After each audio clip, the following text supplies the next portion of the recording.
कहानी की शुरुआत होती है किम योंग से, जो कोरिया का एक डेंजरस सीरियल किलर था। एक रात हमेशा की तरह वो एक लड़की के साथ टाइम स्पेंड करता है और फिर उसे बेरहमी से मार देता है। सबूत मिटाकर वो वहां से निकल जाता है। पिछले कुछ महीनों में उसने कई मर्डर्स किए लेकिन कभी पकड़ा नहीं गया। लेकिन इस बार एक छोटी सी गलती उसे पुलिस की नजर में ले आती है। इस केस पर काम कर रहे होते हैं पुलिस चीफ यूऑन। एक रात जब वो घर लौट रहे होते हैं तब किम उन पर अटैक कर देता है और उनकी गर्दन पर गहरा वार करता है। यूऑन समझ भी नहीं पाते कि उन पर हमला हुआ है और तब तक किलर वहां से गायब हो चुका होता है। खून से लथपथ यूऑन किसी तरह अपने घर तक पहुंचने की कोशिश करते हैं।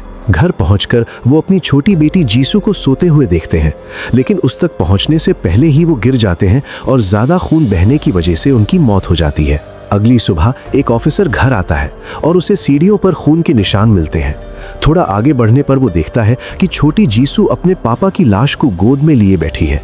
उसे पता ही नहीं होता कि उसके पापा मर चुके हैं। वो पूरी रात उनके उठने का इंतजार करती रही ताकि वो साथ में बर्थडे सेलिब्रेट कर सके। ये सीन किसी को भी तोड़ देता है। पुलिस डिपार्टमेंट तुरंत एक्शन लेता है और किम योंग को अरेस्ट कर लिया जाता है। कोर्ट में सब लोग चाहते हैं कि उसे मौत की सजा मिले, लेकिन सबूत कम होने की वजह से उसे सिर्फ 15 साल की सजा मिलती है। सब लोग शॉक में रह जाते हैं और किम उन सब के दर्द को देखकर मुस्कुराता है, लेकिन उसे बिल्कुल अंदाजा नहीं होता कि 15 साल बाद उसकी जिंदगी किस मोड़ पर आने वाली है। यूऑन की मौत के बाद जीसू को ऑफिसर यून अपने घर ले जाता है और उसे अपनी बेटी की तरह पालता है। सालों बाद जीसू बड़ी हो जाती है और अपने पापा की तरह पुलिस ऑफिसर बनने का सपना देखती है। 15 साल बाद किम जेल से बाहर आता है। सब लोग उसे भूल चुके होते हैं, लेकिन यून अब भी उसका इंतजार कर रहा होता है। यून को पूरा यकीन होता है कि किम ने सिर्फ वो एक नहीं बल्कि कई और मर्डर्स भी किए हैं। वो उसे वार्न करता है, मैं तुझे वापस जेल भेज कर ही रहूंगा। दूसरी तरफ जीसू चुप कर किम पर नजर रख रही होती है। एक रात किम एक लड़की को पैसे देकर अपने रूम में लाता है, लेकिन इस बार वो उसे नहीं मारता। शायद जेल के सालों ने उसे थोड़ा बदल दिया है या फिर ये सिर्फ एक धोखा है। लेकिन उस रात एक नया मर्डर होता है। एक लड़का और लड़की को एक अननोन किलर बेरहमी से मार देता है और उनकी लाश ले जाकर गायब हो जाता है। पुलिस का पहला शक किम पर जाता है, लेकिन प्रॉब्लम ये है कि उस रात वो अपने रूम से बाहर निकला ही नहीं। तो सवाल ये है, क्या किम सच में बदल गया है या फिर ये सब एक और गेम है? और क्या जीसू अपने पापा के किलर से बदला ले पाएगी? स्टोरी यहीं से और भी ज्यादा डेंजरस और अनप्रेडिक्टेबल हो जाती है। पुलिस स्टेशन से निकलते वक्त किम यंग गलती से जीसू से टकरा जाता है। पहले वो उस पर गुस्सा करता है, लेकिन फिर उसकी मदद करता है और उसके आईडी कार्ड पर एक नजर डालकर वहां से चला जाता है। जीसू तुरंत वॉशरूम जाकर अपने हाथ जोर जोर से धोने लगती है, जैसे उसे उससे छूने से ही नफरत हो। बाहर से देखो तो जीसू एक नॉर्मल लड़की लगती है, लेकिन असल में वो पिछले 15 सालों से सिर्फ एक काम कर रही है, सबूत इकट्ठा करना। एक रात वो छत पर बैठी होती है, तभी वो देखती है कि उसकी माँ का नया हस्बैंड फिर से उसे मार रहा है। इस बार हद पार हो चुकी होती है। जीसू का गुस्सा फट पड़ता है। वो सीधा उस आदमी के पास जाती है और जैसे ही वो सीढ़ियां चढ़ रहा होता है, जीसू उसे जोर से धक्का देकर नीचे गिरा देती है। लेकिन वो यहीं नहीं रुकती। उसके दिमाग में एक ही बात चल रही होती है, अगर एक सीरियल किलर आजाद घूम सकता है तो मैं क्यों नहीं? और फिर वो पत्थर से उस आदमी का सिर कुचलकर उसे मार देती है। अगली सुबह किम जॉगिंग के लिए निकलता है। बाहर वो ऑफिसर यून को गाड़ी में सोता हुआ देखता है। पूरी रात उस पर नजर रखते रखते वो सो गया था। किम उसे ताना मारकर वहां से चला जाता है। थोड़ी दूर आगे जाकर भीड़ जमा होती दिखती है और वहां वही आदमी की लाश पड़ी होती है जिसे जीसू ने मारा था। किम कंफ्यूज हो जाता है, ये काम किसने किया? तभी उसकी नजर एक आदमी पर पड़ती है जो दूर से उसे घूर रहा होता है। किम तुरंत उसका पीछा करता है, लेकिन वो आदमी जंगल में गायब हो जाता है और यहाँ रिवील होता है वो जीसू थी। दूसरी तरफ जीसू की माँ अपने हस्बैंड की मौत की खबर सुनकर टूट जाती है और कुछ दिन बाद वो सुसाइड कर लेती है। ये जीसू के लिए सबसे बड़ा झटका होता है। उसे महसूस होता है कि उसने बदला लेने के चक्कर में सब कुछ खो दिया। इधर किम आराम से रेस्टोरेंट में खाना खा रहा होता है और उसे ऐसे नॉर्मल देखकर यून का खून खौल उठता है। वो गुस्से में उसके खाने में बहुत मिर्ची डाल देता है, लेकिन किम बिना रिया किए सब खा लेता है। यहाँ पता चलता है कि यून हर साल जेल में किम से मिलता था, सिर्फ एक मौके के इंतजार में, बदला लेने के लिए। किम उससे कहता है, मुझे जेल भेजने से तुम्हें शांति नहीं मिलेगी, तुम अपने चीफ की मौत के जिम्मेदार खुद हो। और ये सच होता है। उस रात ड्यूटी पर यून होना चाहिए था, लेकिन उसकी लापरवाही की वजह से योहान को खुद जाना पड़ा और उसकी जान चली गई। ये सुनते ही यून का गुस्सा फट पड़ता है और वो किम को मारने लगता है। तब किम एक और शॉक देता है। वो एक्सेप्ट करता है कि उसने सिर्फ नहीं बहुत ज्यादा लोगों को मारा है, लेकिन उनकी लाशें कभी नहीं मिलेंगी और पुलिस कभी प्रूव नहीं कर पाएगी। इसी बीच जीसू एक इम्पोर्टेंट बात नोटिस करती है, सारे मर्डर्स एक ही किलर ने नहीं किए। कुछ विक्टिम्स की गर्दन काटी गई है और कुछ को चाकू से टुकड़े टुकड़े किया गया है। मतलब यहाँ एक नहीं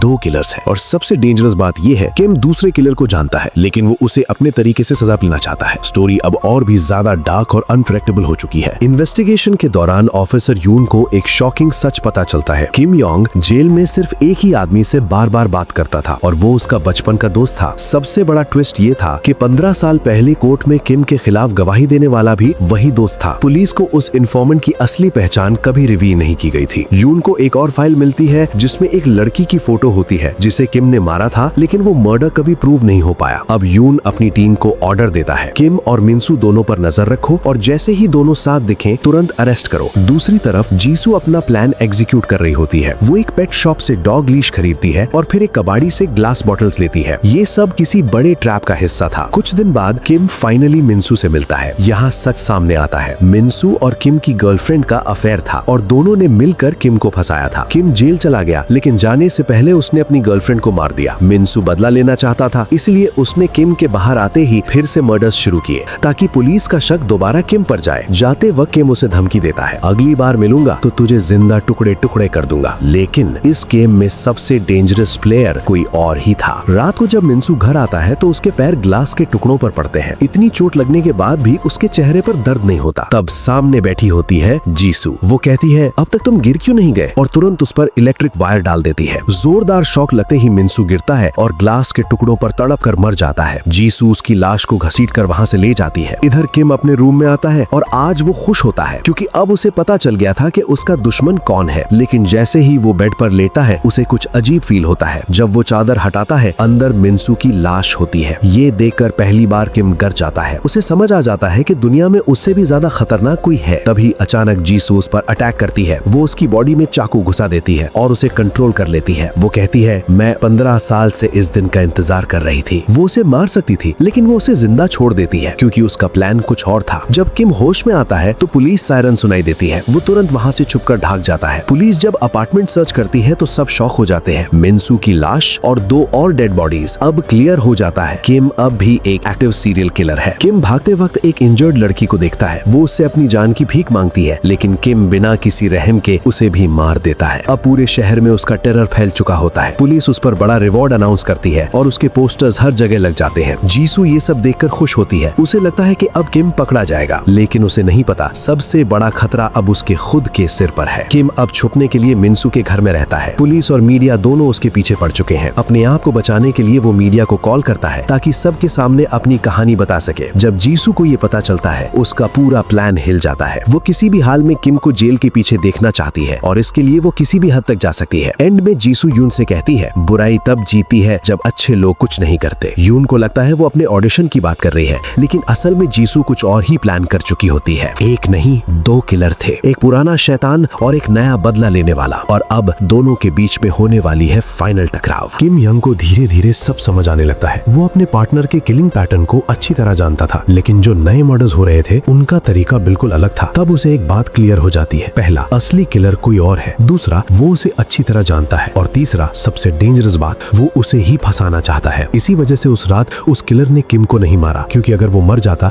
तो पुलिस का शक किसी और पर चला जाता। किम इन्वेस्टिगेशन करते करते एक इंटरनेट कैफे पहुंचता है। वहाँ एक न्यूज आर्टिकल पढ़कर उसके होश उड़ जाते हैं। उसे पता चलता है, पहला, जिस आदमी को हाल ही में मारा गया वो यूहन की वाइफ का दूसरा हस्बैंड था। दूसरा, यूहन वही ऑफिसर था जिसे किम ने 15 साल पहले मारा था। फिर किम पुरानी न्यूज देखकर कंफर्म करता है, यूहन की एक बेटी थी जीसू, और तुरंत उसे समझ आ जाता है, पहला, वही लड़की उस पर अटैक कर रही थी, दूसरा, वही सब मर्डर्स के पीछे है। किम भी हैरान रह जाता है, कोई बदले के लिए इतना आगे कैसे जा सकता है। इधर पुलिस को टिप मिलती है और ऑफिसर यून किम तक पहुंच जाता है। दोनों के बीच फाइट होती है, लेकिन किम वहां से भाग निकलता है। अब पूरे शहर में सिक्योरिटी टाइट हो जाती है, लेकिन किम भागना नहीं चाहता। वो सीधा पुलिस स्टेशन पहुंचता है और एक डिटेक्टिव बनकर यूहान और जीसू के बारे में सारी डिटेल्स निकाल लेता है। उसे जीसू का एड्रेस मिल जाता है। किम तुरंत जीसू के घर पहुंचता है, लेकिन वहां उस पर फिर अटैक होता है। इस बार दोनों के बीच इंटेंस फाइट होती है। जीसू उसे रोकने के लिए उसके पैर पर वार करती है, लेकिन किम फिर भी उसका पीछा करता है। दोनों भागते भागते एक छोटे से पार्क में पहुंच जाते हैं और यहाँ आता है सबसे बड़ा ट्विस्ट। जीसू भागना बंद कर देती है। वो आराम से एक झूले पर बैठ जाती है। किम हैरान रह जाता है, ये क्या कर रही है। जीसू शांत आवाज में कहती है, पहला, हम दोनों ने बुरे काम किए हैं, दूसरा, अब हमें अपनी सजा मिलनी चाहिए, तीसरा, देखो तुम्हारी वजह से मैं क्या बन गई। फिर वो अपने गले में एक चेन डाल लेती है और जैसे ही पुलिस वहाँ पहुँचती है, जीसू झूले से कूद जाती है। एक ही झटके में उसकी गर्दन टूट जाती है और वो मर जाती है। किम के सामने ही जीसू ने अपनी जान दे दी। ये देखकर किम शॉक में चला जाता है। उसे समझ ही नहीं आता ये सब उसे फंसाने के लिए प्लान था। पुलिस तुरंत किम को अरेस्ट कर लेती है। अब सारे सबूत उसके खिलाफ होते हैं। पहला, क्राइम सीन पर वो मौजूद था, दूसरा, मल्टीपल डेड बॉडीज उसके आसपास मिली और तीसरा उसका पास्ट भी उसके खिलाफ था। इस बार वो बच नहीं पाता। कोर्ट में उसे डेथ पेनल्टी सुना दी जाती है। सब विक्टिम्स की फैमिलीज रो पड़ते हैं क्योंकि उन्हें फाइनली जस्टिस मिल जाता है, लेकिन सबसे ज्यादा टूट जाता है ऑफिसर योन। जब वो जीसू के रूम में जाता है तो उसे समझ आता है, पहला, जीसू ने ये सब प्लान करके किया है, दूसरा, उसने अपनी जान दी सिर्फ किम को सजा दिलाने के लिए। तो इस बात से सीख मिलती है, पहला, बदला इंसान को अंदर से तोड़ देता है, दूसरा, नफरत इंसान को मॉन्स्टर बना देती है, और तीसरा, कभी कभी जस्टिस के लिए सब कुछ खोना पड़ता है। ये कहानी यहीं खत्म होती है, लेकिन एक सवाल छोड़ जाती है, पहला, असली मॉन्स्टर कौन था, किम या वो लड़की जो बदला लेते लेते खुद मॉन्स्टर बन गई?